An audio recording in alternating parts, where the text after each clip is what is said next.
You can go. Okay. Okay, everyone, we're going to get started with the listening session. I'm going to read the procedure of how we ask the public to sign up for our listening sessions as we've adopted them this year. If you wish to discuss issues with members of the school board and district leaders, you'll be able to do so at the listening session. Please sign up to speak at a listening session 48 hours in advance by submitting the sign-up form or calling 651-351-8455. This ensures we have the appropriate staff members on hand to answer questions and address concerns. The listening sessions are designed to create a more informal setting for residents to engage in conversations with district leaders about issues or concerns. Representatives from the school board, along with the superintendent and other district leaders, will be available during the listening sessions to discuss issues with you. A summary of topics discussed during the listening sessions will be shared with the full board and the viewing audience at each school board meeting. Depending on the number of forms submitted, the facilitator may need to set time limits to ensure all topics are addressed during the listening session. If many persons wish to speak on the same topic, the board members present may ask that a spokesperson be designated to allow more time for the discussion. While comments and questions on issues are welcome, law prohibits the board from discussing concerns about individual employees or students in public meetings. Please forward comments regarding individuals to the superintendent. If additional conversation, follow-up is necessary, the superintendent will direct a staff member to contact you. All right, we have 10 speakers this evening, and each speaker will be given 5 minutes. Our first speaker is Andy Lanter, and he'll be followed by Amy Youngman.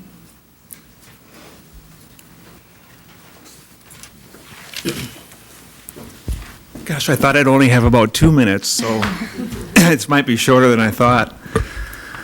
My name is Andy Lander, and I have 3 daughters in the Stillwater School District. I'm a strong supporter of BOLD and a stronger supporter of Superintendent Pontrelli. Though I support BOLD, I won't be slinging any mud towards the members of 834 Voice. In fact, I agree that your objections to BOLD are not without some merit. Closing 3 schools is a big deal. I get it. I also think the 5 school board members who voted yes to BOLD get it as well. I don't believe any of them voted yes on a whim, or that any of them thought there would be no risk to the plan. I've had discussions with several school board members, including Mike Potacek, who happened to vote no to BOLD. Even though Mike and I disagree, we had 2 very civil and rational phone conversations, and in the end, we agreed to disagree. I walked away thinking, Mike's still a good guy and still dedicated to the students of District 834. Neither of us would need to be the bad guy with differing viewpoints. So where do we go from here in this highly emotional debate over the BOLD decision? Obviously, the courts will rule on the 3 pending cases, and hopefully that puts an end to it. If further litigation is planned, I see an endless legal quagmire that is self-defeating as a community and detrimental to all students. No matter which side prevails in court, I hope that our kids can observe good and decent behavior from both sides. Our kids should learn that we can disagree on important issues, even strongly disagree, but we can't get stuck there. We must move on and educate our children in the formal setting of school. Informally, let's teach by example in this heated debate. Win or lose, let's treat each other with decency, kindness, and respect. Thank you very much. Amy Youngman. And Amy will be followed by Robert Barros. Is Robert here? Okay. Hello, I'm Amy Youngman. I'm a Woodbury 834 parent, and I appreciate you taking the time to listen. Woodbury families are very thankful that we're finally being recognized as valuable members of the district, and we are eager to show our pony pride on the south side. Now, I'm not speaking this evening to make accusations, to draw lines in the sand, to out people for real or perceived wrongdoings, or to garner support for either side of any number of contentious issues facing our district. But I would like to speak for a large area of our district who has been underrepresented, not only recently, but for quite some time. In fact, for more than 2 decades, District 834 has essentially ignored over 1,000 of its K-6 kids who live in the Woodbury area. The district was able to turn its back on nearly 20% of its total student population, in part due to the 1995 Joint Powers Agreement, when 834 partnered with Districts 833 and 622 to build an open valley crossing, essentially washing their hands of this rapidly growing portion of the district. The remaining Woodbury families are bused north to Lake Elmo, which is bursting at the seams in large part due to the populations from Woodbury, or 45 minutes to the east to Afton Lakeland, which is also over capacity. With the recent end to the Joint Powers Agreement and the sale of Stillwater's portion of Valley Crossing, Woodbury families know firsthand what it's like to deal with long bus rides, a lack of choice in alternate district schools, and the loss of a school. My children's school is already closing, so I can say with true empathy that I completely understand the anger, shock, and grief that come with that reality. If I say that I support the BOLD initiative, the immediate assumption is that I'm in favor of closing schools. However, supporting an initiative that will benefit the most families across the entire district in the long run is not analogous to cheering schools closed. This is a huge district, and we need to look at solutions that address the big picture, not throw Band-Aids on problems that have persisted for decades. So far, because of 3 lawsuits, the district has paid nearly $40,000 in legal fees from the general funds, costs that are not covered by insurance, and it's going to cost us all much, much more. The money that's being taken away from our district's students. Taxpayer dollars could be used for programming and staffing, and they're being siphoned away from the general fund to fight a vote that was 5-2 in favor of BOLD.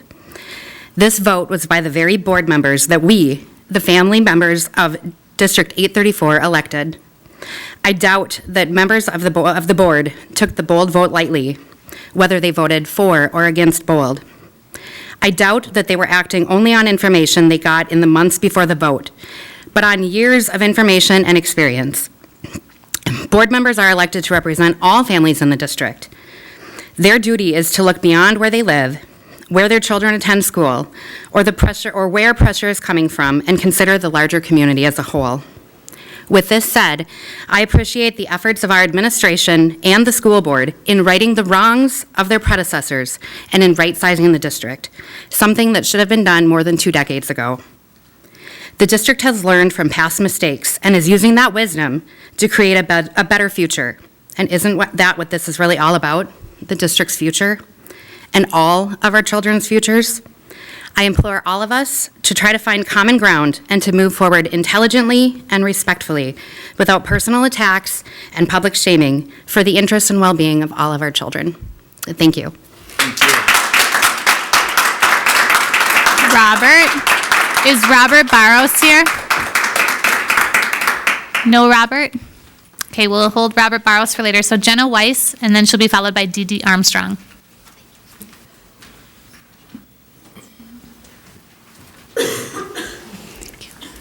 Hi, Jenna Weiss, May Township, but we all sort of know each other now, don't we? I've sent over 50 emails to you, the Department of Education, local leaders, legislators, various educational nonprofits, and news outlets since January.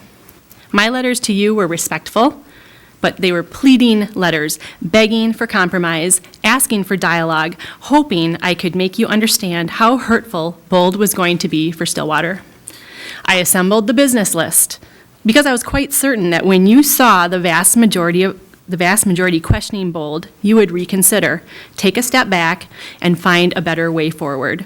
Obviously, I failed completely. So we find ourselves here, a divided community. We know each other, but really, we don't. We just know we don't like each other. Others feel the same way now about people on the other side that they don't even know. We have lawsuits and rumors. We have isolated communities of kids facing 10 hours a week on a school bus. We have longtime friends who no longer see eye to eye. We have a mass exodus from our district. Property values are in flux while we wait to see if communities will have schools or if the schools will be replaced by entities that will harm these neighborhoods. We have hundreds of parents and children who are sad and worried about their futures. Seeing this, how can you continue beating the same drum saying that Bold will help all students? It's unbelievable that this is what Bold has done to us. The hardest thing for me was an email that was just released. It insinuated that the people fighting the closures of these schools were doing so out of a sense of white privilege. As I look at you, the board and administration, the rest of the top dogs in the Stillwater school system, outrageous salaries, raises, while enrollment is declining, I just wonder how you can say that about us. I also want to know why none of you have stepped up to denounce this statement about us and white privilege. Your silence speaks volumes. If any of you, the board and administration, thinks this way, I ask for your resignation now. You clearly do not know these communities. After all these hours of listening sessions, you think we are trying to save our schools because we feel special or entitled or privileged. You're never going to get it. We are fighting to save our communities just like anyone would, regardless of race or socioeconomic status. If you can't see that by now, you'll never be a good or fair leader for us. Treating us this way is unacceptable. If you believe Stillwater's problem has anything to do with white privilege, you need to step down and perhaps look in the mirror. We need better leaders to mend the divide that you have now created. Thank you. Dee Dee Armstrong. Dee Dee Armstrong will be followed by Christina Smitten.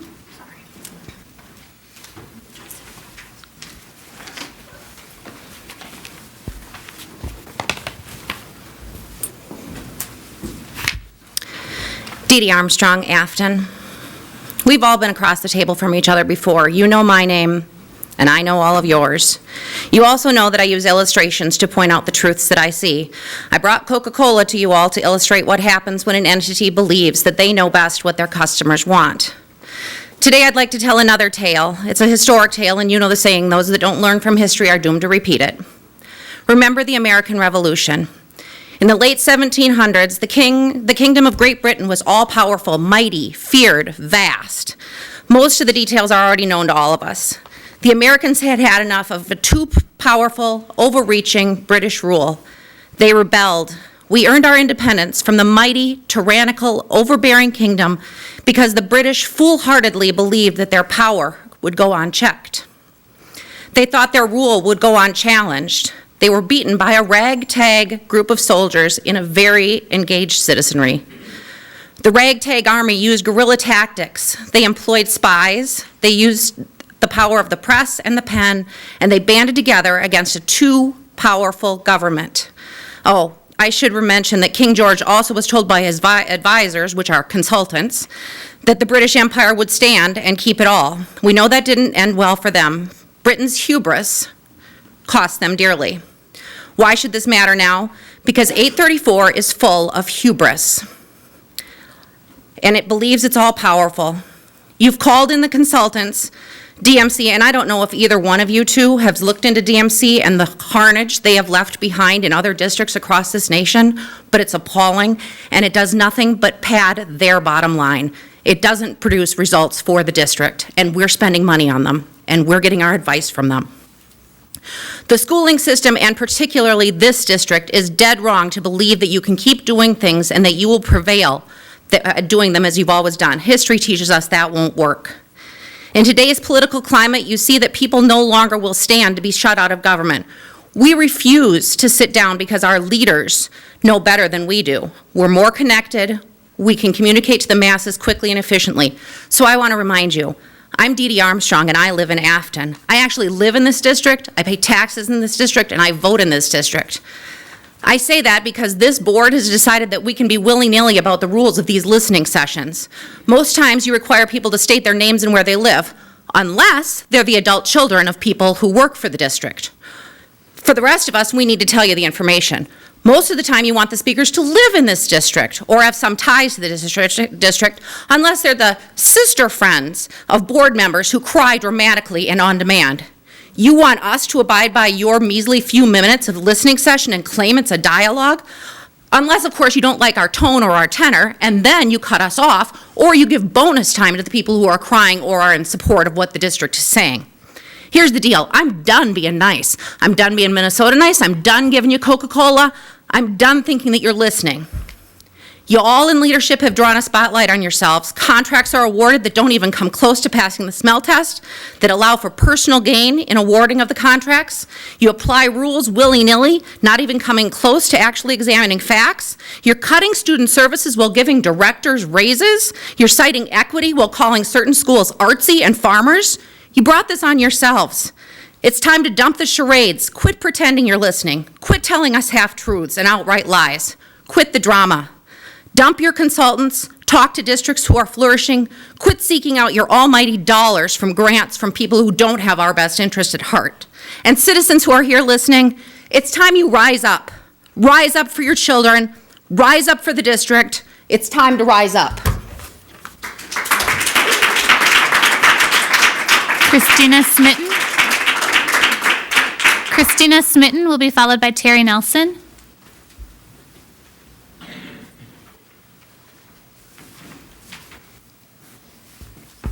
Good evening, board members, members of the administration. It's my first time coming to you in this format, so it feels a little odd to read my notes, but I will. I want to thank you for your time, for hearing us, for giving us the opportunity to share our comments. I'm here for two reasons. With my partner, Lisa White, and a few other members of the founding team were not able to be here, but I'm here to talk to you for two reasons, like I said, formally to share the status of opening a new non-districted public school in Marine on St. Croix, and to talk about partnership.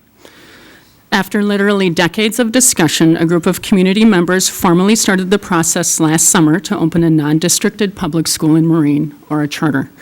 We selected to work with the Minnesota Guild as our authorizer, to whom submitted an affidavit to the Minnesota Department of Education the end of January, and we received Minnesota Department of Education approval on April 15th to open the Marine Area Community School in the fall of 2017. We plan the school to be a K through 6 school, and I know all of you received the letter, but we thought it was important to come here in person and share the news as well. Our vision is a small, single class per grade, teacher-powered and place-based learning environment.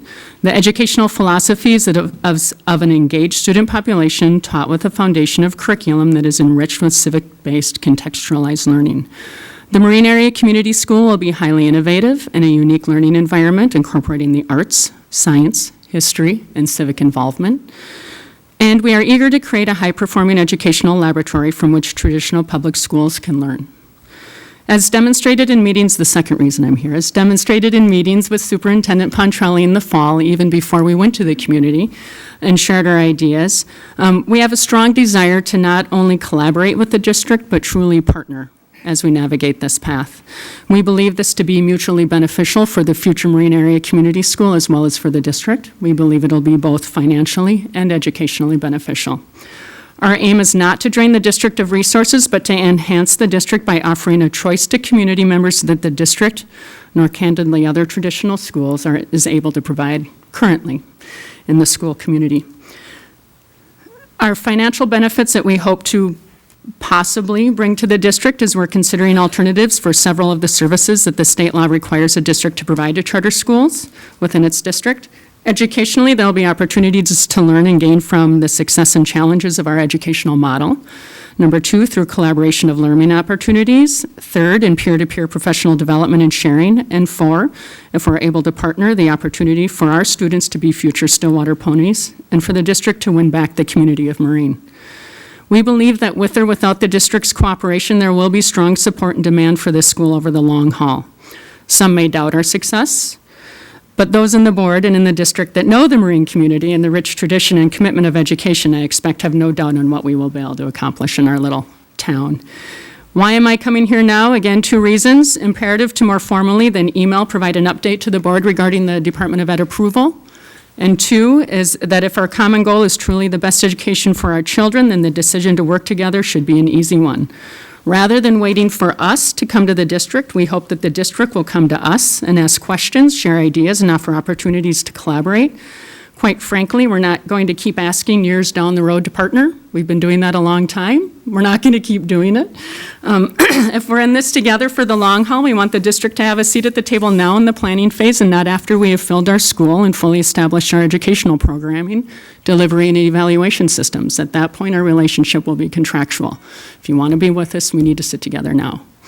The second reason I'm here is to talk about meaningful partnership.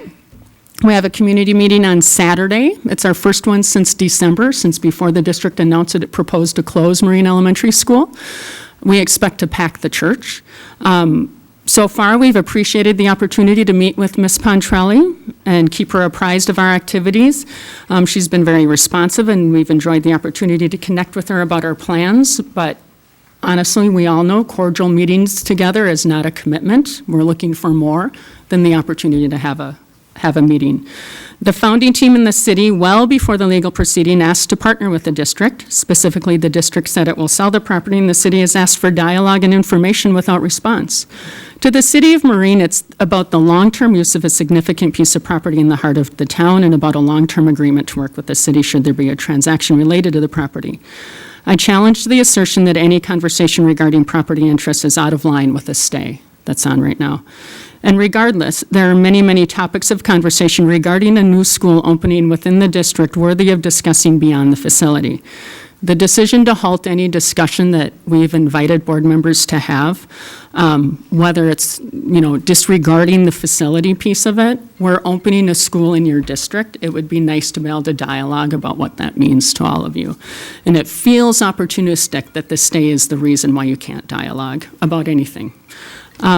There's opportunity to repair some of the damaged Marine community and those currently attending Marine Elementary from the district's recent decisions. The town is anxiously watching.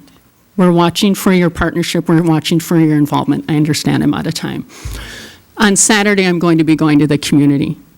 I want to be able to say to them that there's a sincere interest in partnering with us and being collaborative through this process.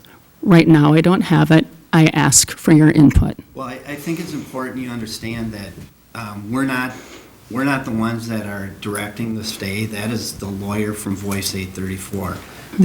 That lawyer has made it clear to the district that any conversation about Marine, whether it's facilities or planning, is a violation of the stay. So as much as people may think that this is a sham on behalf of the board to hide behind the idea that we may or may not want to partner, we want to partner. But their lawyer, who is their lawyer, has said that any communication regarding the charter school at Marine is a violation of the stay, and that would be then contrary to what we've adopted. So we're legally obligated not to discuss this. So if you can talk to that lawyer or members of Voice 834 who are supporting that lawsuit and explain to them how this is impacting, as you're saying, the Marine community and this charter school, I'd be more than happy to sit down and attend those meetings. But because that lawyer has told our lawyer that that is a violation of the stay, I can't attend those meetings. As soon as we exchanged emails early in the week, I had a phone call with our legal counsel, and that's how he directed me as well. Can I make one comment? Sure. Board Member Lehmann, I appreciate that. I'm not saying that it is a sham. I said that it might be opportunistic. Yeah, it's not, and I think you and I know each other. I Right. would love to be at those meetings, but I can't because the lawyer for Voice 834 is saying that he will take us to court as a violation of that automatic stay. And I can respect that, and we don't have to bring that here. And I did leave a message for Mr. Knack regarding that, so that we certainly don't want to cross any boundaries. I was under the impression that certainly no Marine Elementary or facility dialogue can happen. And that's why we but- followed up on it, because we want to make sure, we want to discuss this with you. And so that's why we went to our lawyer who went to Fritz Knack, who said, no, they would consider that a violation of the state. So our hands are tied. Understand, and if that's the interpretation we get from them, we'll obviously not try to engage, but we also tried to engage earlier. And the stay went on last month, and so we will be looking forward to when that stay is lifted and an immediate commitment to partner with the Marine Area Community School. But the stay obviously went on last month, but there were Right. discussions about a stay well before they actually came to the board. So we knew that they were thinking about trying to stay these proceedings. So we've been walking a very fine line. As you know, you can see in comments that are made, in Facebook postings about where people stand on this issue, that we were walking a fine line, making sure we didn't deviate from what the lawyers were telling us to do and what the state. I would appreciate if you talk to Fritz Knack and he says, no, they're wrong, you can meet about these things, to have him call our lawyer, and we'll be happy to show up for any sort of partnership, because I personally, not speaking for the other members of the board, think this is a unique opportunity that we can partner.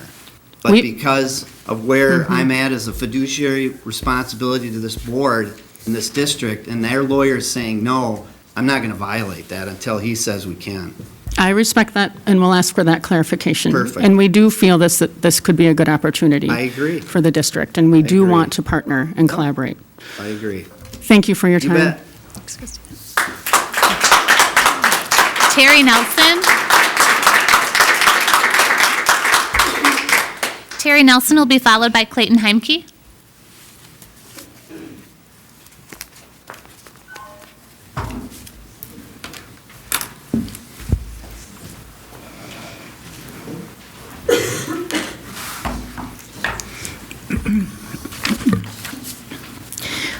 I'm Terry Nelson. I live at 350 Main Street, Stillwater. I'm presenting as a retired citizen taxpayer. I have 6 grandchildren in the district, and I have lived in the district for 25 years. With a few minutes available to talk about the school closings, I asked myself, what could I say that would help the board change course and let the schools live? Are there any arguments they haven't heard? Do I make a heartfelt plea for the kids? Do I tell you about my grandson, who after years of terribly bad experiences in the district, was crushed and had no confidence? His parents finally found Withrow, a school that helped him succeed and blossom, a school that helped him become so confident, he decided all on his own to sing a solo at the talent show, a solo he wrote all by himself, a song that was met with cheers and applause from an audience full of kids who knew and loved him.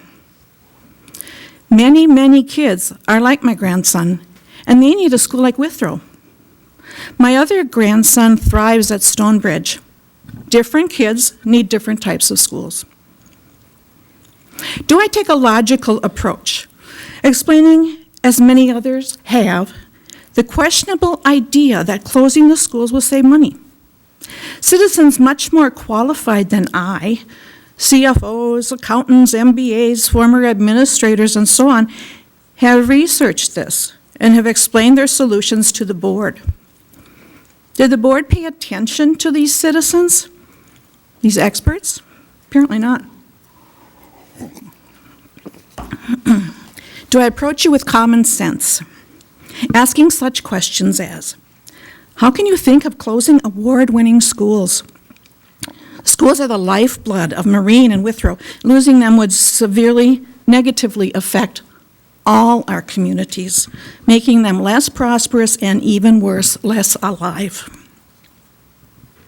Do I demonstrate my frustration and anger at an administration and board that will not listen, will not make a sincere attempt to work with the citizens? Each and every solution brought forth has been met with this attitude: we know best. And this answer: the only solution is to close schools. There is no other, none. Do I confront, saying, The district asked for $97 million to build a new school and to make improvements in Marine, Withrow, and Oak Park. We would have not approved the bond issue had school closings been on the table. Do I remind you about the little kids? They're little. They would have bus rides over 2 hours a day, some of them. Would you want your kinder kids to have a long, exhausting bus ride? Neither would I. Do I ask the question, what are your real reasons for wanting to close schools? You first said to make education experiences more equitable. Next you said to save money. Later you claimed we are underutilized in our classrooms, or conversely, overcrowded. Your nebulous, confusing reasons for closing schools have been strongly debated by your constituency. Do I point to thousands of citizens who signed a petition to keep the schools open? Hundreds of folks who wrote emails and letters, made phone calls, and talked at meetings. Dozens and dozens of businesses who supported Save Our Schools. Mayors, city councils, state legislators spoke out against your plan. Even your very own survey found that 57% of the public didn't want the closings. Your opposition does not consist of a modest contingent of emotional parents and others who aren't smart enough to understand. The majority in the opposition,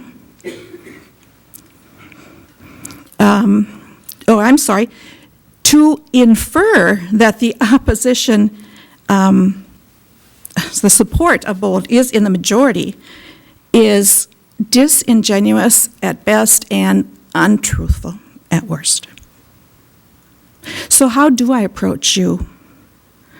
Well, I state the obvious. The schools are our schools, not yours. We've entrusted the board to represent us, not to take a stand against us. We ask you to change course. It's not too late. Do not close our schools. Thank you. Clayton Heimke.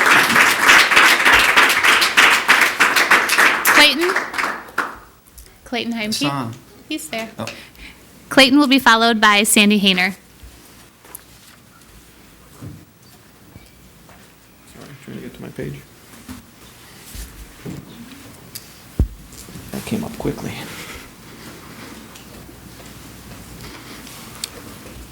Good evening, Clayton Evening. Heimke, Stillwater Township.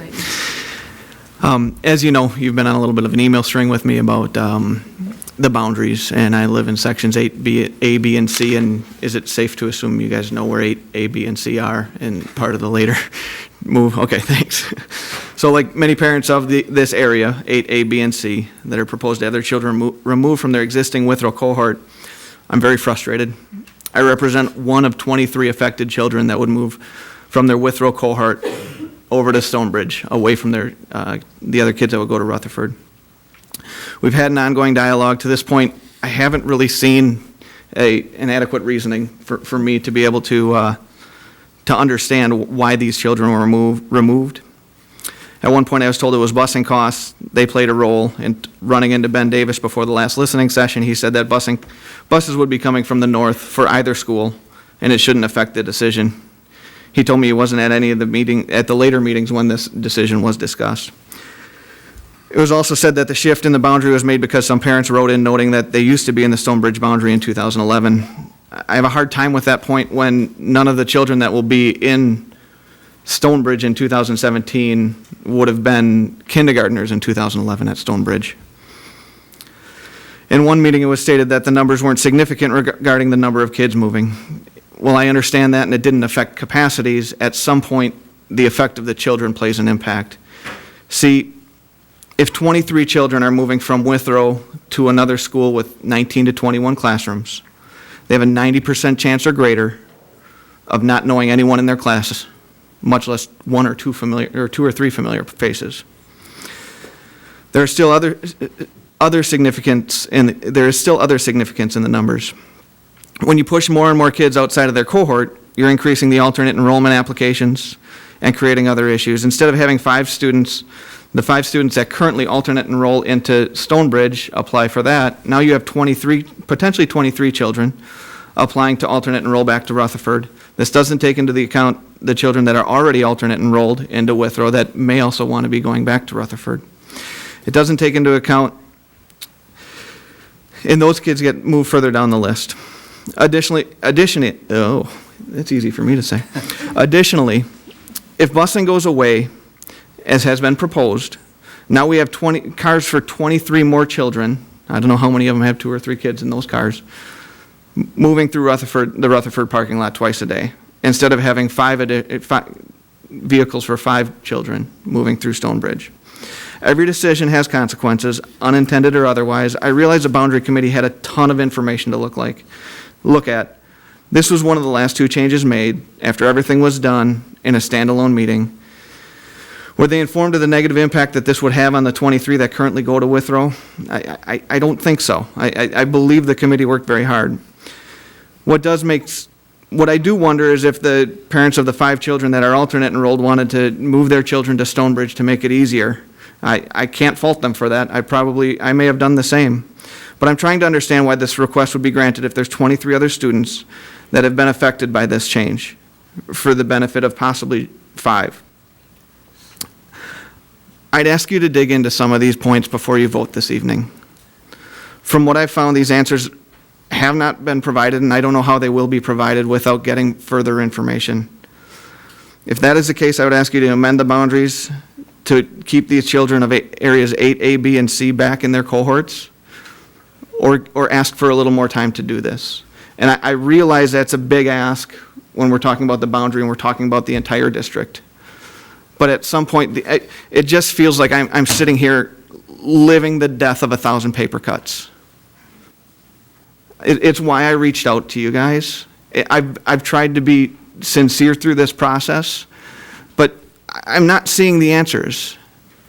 And you say you're going to take care of all the kids of these schools, and then you move them, even though it's an insignificant amount, which I understand from a capacity perspective what that means, but looking at that from a parental perspective, it's hard. And I realize I probably have a lot of eyes staring at me, really annoyed at me that I would be making such a request like this when the district needs to, quote unquote, move on. But at the same time, there's no better time for me to ask, and there's no other time for me to ask. I mean, this change was made after the recommendation was made. I didn't need to make another.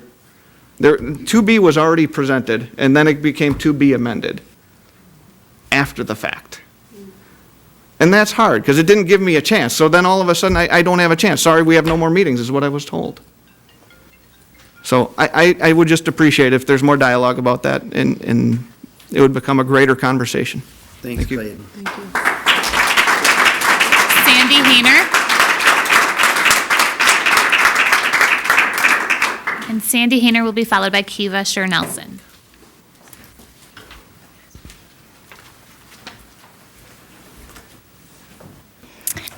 Hi. Okay, so Sandy Hayner, Stillwater. I don't really actually want to be here. I have 2 baseball games that I need to get to, but I'm here because I think you need to hear the transcript of the last board recap of the last listening session. So here we go. So George started. Listening session. Paula and I were representatives. What do we want to say? How many speakers? I think we had 20 speakers. Variety of topics. We didn't really get much time to have discourse with them, but about board referendums, about BOLD. A teacher spoke about board making decisions for all students. A couple speakers talked about parent choice. One of our speakers talked thanking the superintendent for looking forward for our Spanish-speaking families. I had some discussion about lawsuits. Paula, do you have anything? 4-second awkward silence. Paula speaks. Let's see. A resident spoke just in terms about, again, of modeling in the ways in which we engage with one another, call for civility. Speaker asking us to engage in some self-reflection. Let's see. A person from outside our community saying that she is watching and as a citizen of a broader community is very invested in what our district is doing and is tuned in. and people talking about some of the messaging that has taken place in the last couple of days. George concludes, variety of topics, a variety of topics. So, a total recap of 45 minutes of testimony was broken down to 1 minute and 51 seconds, less time than any one speaker was allowed to actually speak. Accounting for the filibustering at the beginning, George's notes of disinterest gave him 36 seconds of watered-down listening without one full cohesive community message anywhere within. Paula condensed the community concern into a 40-second snippet. However, she dedicated 32% of that to her incognito sister friend, referred to as a person from outside of our community, leaving just 27 seconds to convey the thoughts of the other 19 speakers, those actually from this community. Hardly equitable and grossly inaccurate. That totals exactly 1 minute and 3 seconds to inform the board and admin on the thoughts, desires, concerns, questions, and directives of the very community they begged to represent. We count on you to actually listen and take real notes. To get everyone up to speed, some board members are busy privately texting each other or playing solitaire on their district iPads during some of these meetings. If they won't hear us and you won't speak for us, what is the point of all of this? What is the point of your place at this table? Is this the Stillwater School Board? What has happened here?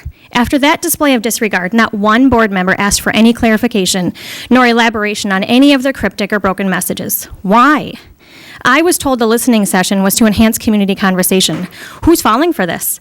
The community is given less time to speak to less people who don't listen. Allowing us to speak is not a favor you bestow upon us, nor is this a punishment for you to endure. This is an opportunity for you. Seize it. This is our legal right, part of the intended checks and balances to direct you in your future actions and decision-making for this district. It's not about you.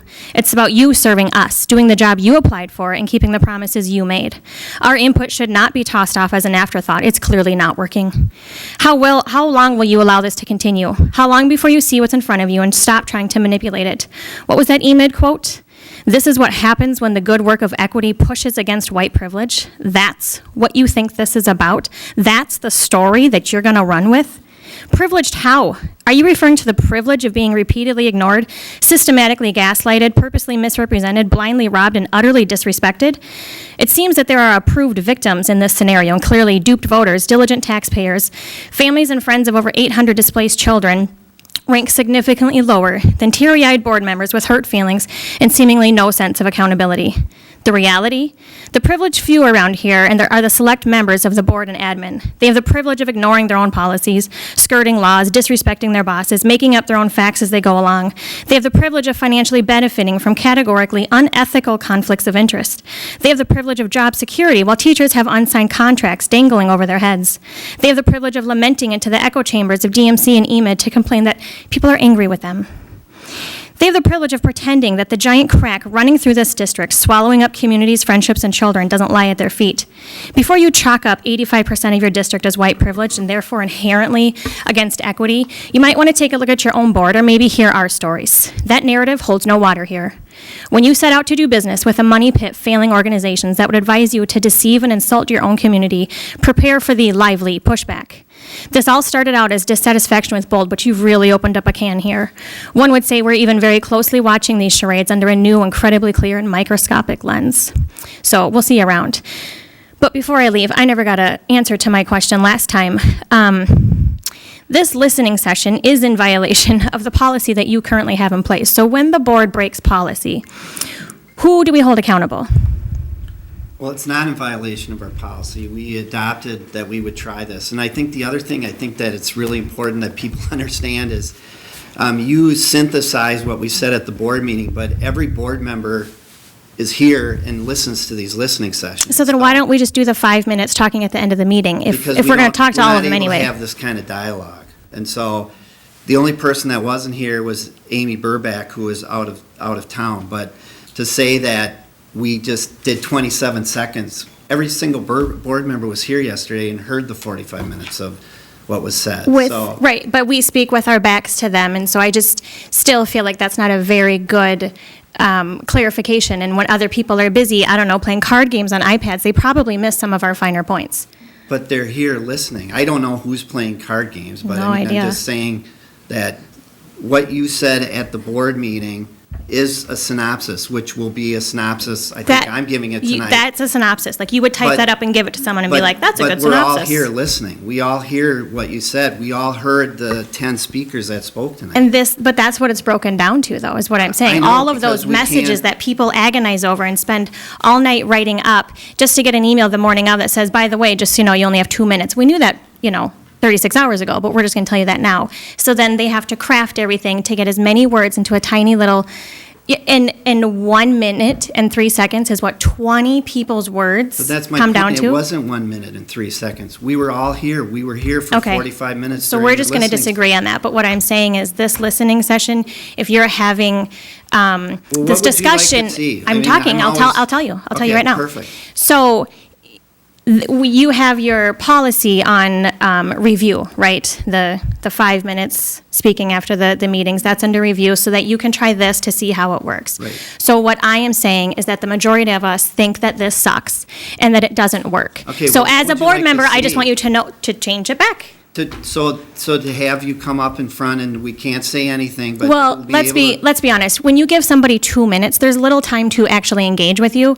They're trying to say as much as they can in that 2 minutes. So really, there's not much dialogue anyway. This is the first time that this has actually happened, and that's earlier fine. tonight. And I'm not trying to debate you. I'm just trying to say we're all trying to figure out what works best for all of us. So Okay. if it's going back to where you come up for 5 minutes and we just sit there like statues and can't It wouldn't say be that anything. much different. Well, I mean, you can say that, but it's not like that in all situations. I think that mean, if you took a poll of the actual community of how they felt about it, that would be probably a good place to start. I'm not that far off base. But I mean, the poll would be that you want to come forward at the meeting, speak for 5 minutes, have not I think any one of people us want to say be anything. heard and not just tolerated. Okay, but that's my point is what does that look like going forward if it's not coming up at a board meeting and you get your 5 minutes and we can't say anything because that's the policy? What would you like to see differently? If we can't, if that's I didn't our say options are this or that, is there something in between that you think is better? Well, I don't know. You're in the middle of making new policies. I suppose you could come up with a new one, but it's not this dichotomy if it's either this or that. And I wasn't even saying that being heard for 5 minutes was a negative. I'm saying you did. You guys put that under review.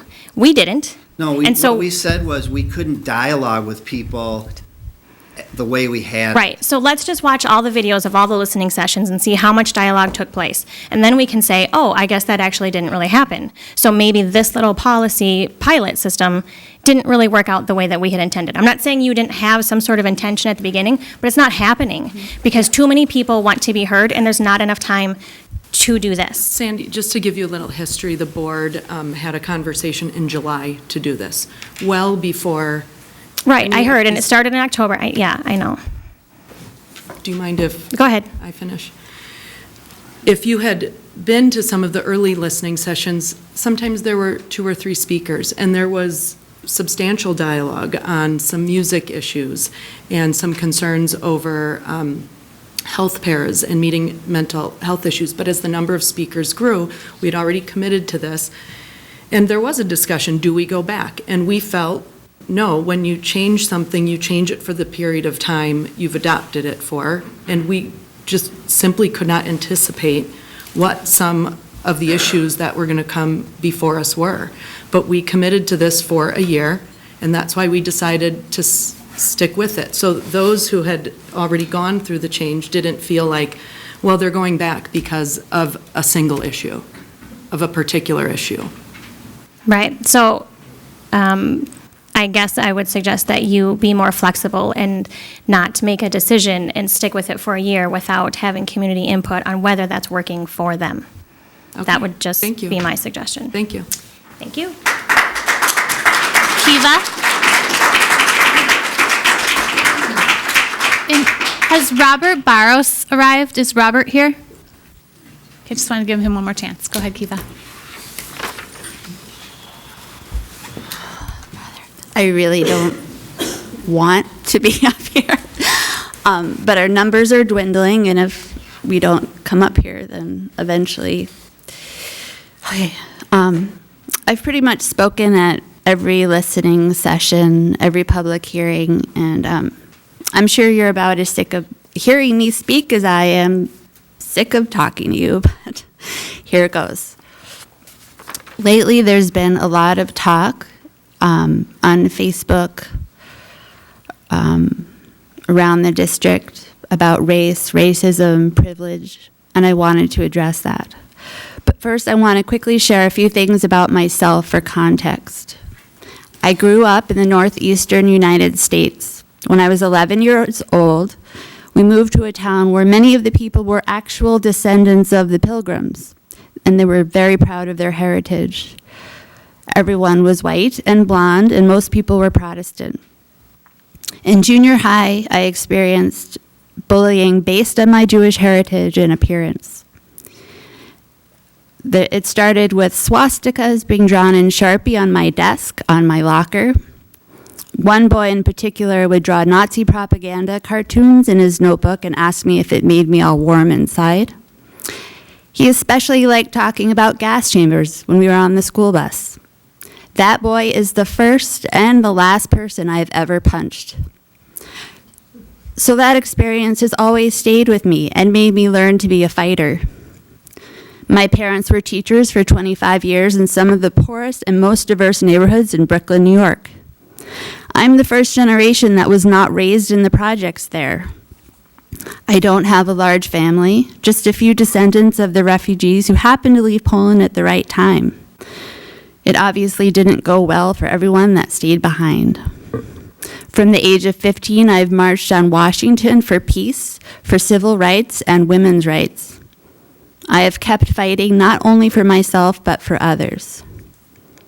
So when terms like racism, white privilege are thrown out willy-nilly to describe the entire group of Stop Bold or 834 boys, I get pretty pissed off. It's very easy to sit at a desk and point at all the problems in the district, using them as part of your thesis for why Bold is so great. Yet I've never heard one mention about the fact that the problems were caused by the district. Not Withrow, not Marine, not Oak Park, and certainly not the children that go there. We've discussed administration pay being too high. Why isn't there a raise freeze? Spending millions on questionable astroturf that may or may not be linked to childhood cancer? Concession stands for the Pony Stadium? How is that equitable? Where is affirmative action in the administration of District 834? Shouldn't a district that is so dedicated to equity start at the top where the most change can happen? I'd say there's just a little bit of hypocrisy. Words like equity and programming sound fantastic, but where is the proof? How will the money that Bold gives you be used? We have asked you a dozen times and we never get an answer. This whole thing is worse than a presidential debate. All words, no context. Words do not count if you never follow them up with actions. We're not actually having conversations. These listening sessions where nobody listens and learning sessions where we have to sit in the room and we're not allowed to speak are maddening. We have been part of EMID for a while, but has the achievement gap improved? Nobody seems to want to talk about this either. When we ask these questions, we are dismissed as crazy, as a racist group of negative Nellies creating our own mythology on Facebook pages, which you are privy to. I have learned so much in the past 5 months, and my least favorite thing is gaslighting. Essentially, a gaslighter spins their negative, harmful, or destructive words and actions in their favor, deflecting the blame for their deeds and pointing the finger away from themselves. This is done by making the other feel sensitive, paranoid, unstable, silly, unhinged, or calling them racist. You have made us out to be the abuser, but we are not. You have not offered equitable services. You have failed students in need of special education. You have cut nursing. You have cut paras. You have failed our students, and yet we are the bad guys for trying to get real answers and prevent another catastrophe. We are not fighting our schools because of racism or classism. No matter how many times EMID or DMC coaches you on how to convince us you are in the right, we're just not going to believe you. Closing schools will not fix the problems, no matter how many times you say it will. So why am I still here, shouting down a well? Because just like that 11-year-old girl who punched an abusive 16-year-old boy in the nose trying to beat her down with scare tactics, I'm going to stand up now and say that I'm not scared. I'm not going anywhere. So I guess I'm going to see you next time. Thank you.